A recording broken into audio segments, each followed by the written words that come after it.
right, you guys, big announcement. Jon Jones is coming back for UFC 284. He's going to headline the show. He is. And he's going to fight against Curtis Blades, is what I'm hearing, you know?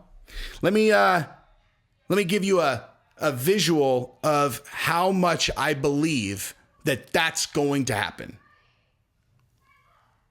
That much. Maybe that, I would say like that much. Like if this is like total belief, then like this much. Because I've heard this before and I know what's going on here. Okay. I know exactly what's going on. I know why you're saying this. I know what's happening. And there is a small chance that fight happens, but only under very specific circumstances. And Blades and Jon are not the deciding factor at all. Okay.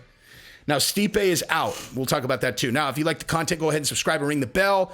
I appreciate you guys liking the videos, commenting on the videos. And if you watch multiple of my videos, that's that's like the cookie jar or the jar. It's like you can take anything you want out of the store. We're on the honor system. Just pay in the jar. So you have to click subscribe and then you can watch as much of my content as you want forever. So basically, we've talked about this a bunch having to do with the Jon Jones and Stipe fight. And, it's just a recap in case you didn't see those videos. What I've been saying all along is like, anytime you hear Jon Jones fighting fill in the blank, if the name is not Francis Ngannou, it's not true. It's not true. Or it's not real yet. Like when they say words like targeting, UFC targeting Jon Jones and this person for UFC 283. What that means is UFC has released information on a fight they're trying to make to try to drive an outcome that they want. Okay. And if they say, as an example, Jon Jones returns targeting UFC 283 with Stipe Miocic, you're like, really? Is that real? Or are we doing this again? Because what they're actually doing, what they mean is we need Francis Ngannou to sign a new contract because he's the heavyweight champion. We can't do an interim belt and we can't, well, maybe they could do an interim, but we can't strip Francis because he becomes an unrestricted free agent immediately. The only thing holding him under contract right now is the fact that he's the champion. Because if he wasn't champion, he'd be already, it's the champ clause is why he's under contract. But his sunset clause kicks in December, maybe 3 weeks or something like that. And, as we all know, because Francis has said this, the UFC said this, Markel has said this, the UFC and Francis are not really talking, or they weren't for months and months and months. Like no one was reaching out to anybody. They're playing a game of chicken, I think certainly Francis' team, or at least certain people on Francis' team, were like, yeah, we're not talking to the UFC because why would we talk to the UFC? We're going to go fight Tyson Fury. We're going to go make $50 million fighting Tyson Fury. I mean, so what, why would I reach out to the UFC when I have no intentions of doing anything with them, right? Now, I would probably say in that case, there probably didn't appear to be any upside in doing a deal with the UFC, even if they did carve out a boxing fight in advance. Well, if they carved out boxing in advance, okay, we'll sign, then we'll go do the boxing fight, make 50 million, then to come back. Of course, I mean, theoretically that could happen, but why? Why would you do that? Why would you sign a UFC contract, then go fight in boxing and then be, locked into UFC right afterwards when, if you're a free agent, you can just go do the boxing and then you can do your UFC contract. And, doing a UFC fight prior to the boxing really makes no sense. Because what if you lose? You're literally betting 50, so let's just use a real number. So let's say you're going to make $25 million, right? You're literally, that money's in the bank already. Okay. Like right now, that money's in the bank. If you do the fight, the outcome is irrelevant. You're going to make the 25 either way. That money's banked. All you have to do is just do the fight. Trust the process, sign the contract, do the fucking fight, right? I mean, obviously it's not that simple, but it is actually. If you guys make that fight happen, you're going to get that money because the money's going to be guaranteed. One of these guys is going to buy the fight and it is what it is. But if you go and it's like, all right, well, let me just do this Jon Jones fight first. I'm going to make $8 million or whatever, right? $10 million. Well, what are you actually doing right there? you're gambling 25 to make 10. 10 if you win. Because if you lose, do you still have this fight? If Jon Jones fucks you up, right? Like if Jon Jones beats you up on the feet, makes you look bad, do you still have the Tyson Fury fight? Fucking of course not. Now, I've been saying for a long time, I think Deontay Wilder is the fight to do.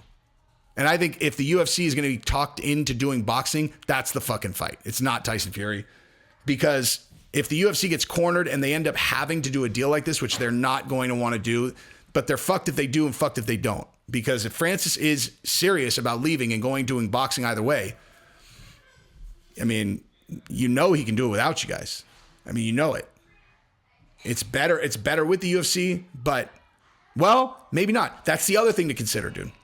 If the UFC sanctions him to do it, right? If the UFC is like, if they sign Francis and allow him to box, then he has a guaranteed fight against Jon Jones when he comes back, or whatever that is, however they structure it. And then the only reason to do that if you're Francis is for them to co-promote and help you, right? Well, on the UFC side, if they take that deal, then they are now tying their brand to Francis boxing. If he's fighting against Deontay Wilder, maybe. But against Tyson Fury, I mean, dude, no. I mean, just fucking no. And again, just to reiterate, I'm not saying Francis don't go fight Tyson Fury. I'm saying UFC being a part of that, fuck no. If he's fighting against Deontay Wilder, yes. If he's fighting against Anthony Joshua, sure. But not Tyson Fury, because he's going to get fucked up. You know, like, I mean, listen, dude, Francis is the most resilient person ever. He is, I mean, like, he's done everything against the odds, everything. So I always have to come back to that when I'm talking about him and Tyson Fury, because in my eyes, there is actually no way he wins that fight. Like literally none. Like none. I would put the chances at 0%, but who knows? I would have put the odds for him to do everything at 0%. You know, getting over here. All that stuff. But anyway, so that's what's really going on. That's what's actually going on. And now we're getting close to the end. And so now the UFC is moving. They're like, okay, this motherfucker's serious, dude. He wants fighter healthcare for everybody. He wants a boxing carve out. What the fuck are we going to do? What the hell are we going to do? We can't give him all that shit. If we give him a boxing carve out, everybody's going to be asking for a boxing carve out. It's like, hey, dude, you guys have sunset clauses now. Shit's coming either way, which is very unfortunate for us, to be honest with you. As fans, it's not a good thing for fans. Now, of course, I'm rooting for the fighters to make as much money as possible.